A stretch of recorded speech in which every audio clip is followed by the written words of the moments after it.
नमस्कार दोस्तों, सुनिए धनतेरस की पौराणिक कथा। ये कथा होगी घर में लक्ष्मी का आगमन।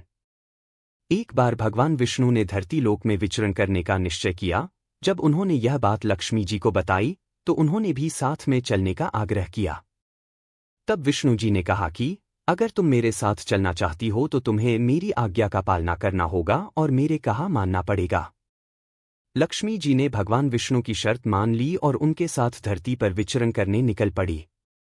धरती पर पहुंचने के बाद भगवान विष्णु और लक्ष्मी जी एक जगह रुके और वहां विष्णु जी ने उनसे कहा कि मैं दक्षिण दिशा की ओर जा रहा हूं, जब तक मैं न आऊं तुम कहीं मत जाना।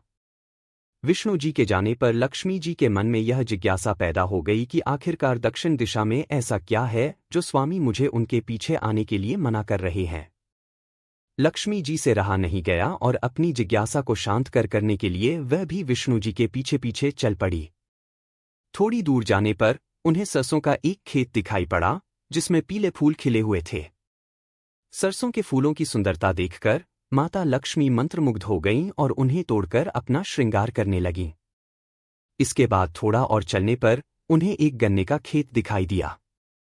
लक्ष्मी जी ने गन्ने तोड़े और उसका रस पीने लगीं। उसी क्षण भगवान विष्णु जी वहां प्रकट हो गए। विष्णु जी लक्ष्मी जी को देखकर उन पर क्रोधित हो गए और बोले, मैंने तुम्हें इधर आने से मना किया था पर तुम नहीं मानी और किसान के खेत में चोरी का अपराध भी कर बैठी। अब तुम्हें इस अपराध से मुक्ति पाने के लिए इस किसान की 12 सालों तक सेवा करनी पड़ेगी। ऐसा कहकर भगवान उन्हें वहां छोड़कर क्षीर सागर लौट गए। इसके पश्चात लक्ष्मी जी उस गरीब किसान के घर में भेष बदलकर रहने लगीं।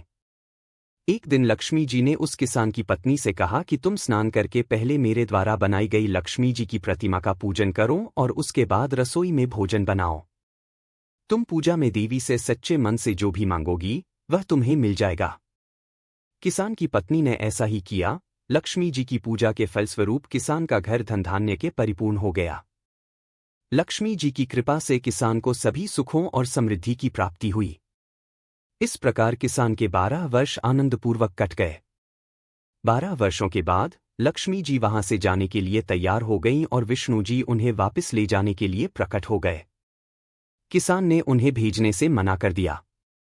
इस पर भगवान विष्णु बोले, इन्हें कौन जाने देना चाहता है, लेकिन यह एक जगह नहीं ठहरती। मेरे श्राप के कारण यह 12 वर्षों से तुम्हारी सेवा कर रही थीं और अब इनके जाने का समय हो गया है। किसान हठपूर्वक बोला कि मैं लक्ष्मी जी को नहीं जाने दूंगा। इस संवाद में लक्ष्मी जी किसान से बोली कि यदि तुम चाहते हो कि तुम्हारे घर में हमेशा मेरा वास हो तो मैं जैसा कह रही हूं तुम ठीक वैसा ही करना। कल तेरस है, तुम घर को लीप पोतकर स्वच्छ कर लेना। रात्रि में घी का दीपक जलाकर रखना। शाम के समय मेरा पूजन करना और एक तांबे के कलश में कुछ सिक्के भरकर रख देना। मैं उस कलश में निवास करूंगी, किंतु मैं तुम्हें दिखाई नहीं दूंगी। इस एक दिन की पूजा से तुम्हारे घर में सदैव निवास करूंगी। ऐसा कहकर लक्ष्मी जी अंतर्ध्यान हो गईं। किसान ने लक्ष्मी जी के कहे अनुसार उनका विधि पूर्वक पूजन किया।